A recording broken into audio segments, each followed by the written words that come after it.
Video test thực tế tiếng Campuchia. Anh có thể giới thiệu thêm về bộ phận hoặc lĩnh vực mà anh đang phụ trách được không?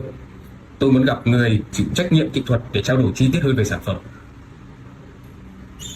តើអ្នកអាចពន្យល់លម្អិតអំពីនយោបាយឬវិស័យដែលអ្នកទទួលបន្ទុកបានទេ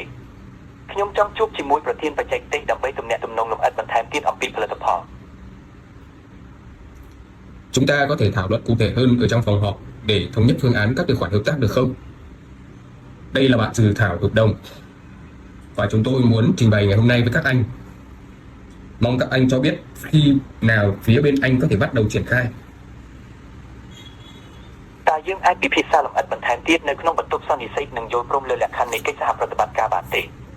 នេះគឺជាសេចក្តីព្រាងកិច្ចសន្យាថ្ងៃនេះយើងចង់បង្ហាញអ្នកតើអ្នកនិយាយថាតើអ្នកអាចចាប់ផ្ដើមដាក់បម្រាយនៅខាងអ្នកនៅពេលណា Sau cuộc họp ngày hôm nay, tôi sẽ gửi bảng báo giá chi tiết để anh tham khảo. Chúng tôi luôn đặt yếu tố chất lượng thời gian giao hàng và dịch vụ hậu mãi lên hàng đầu.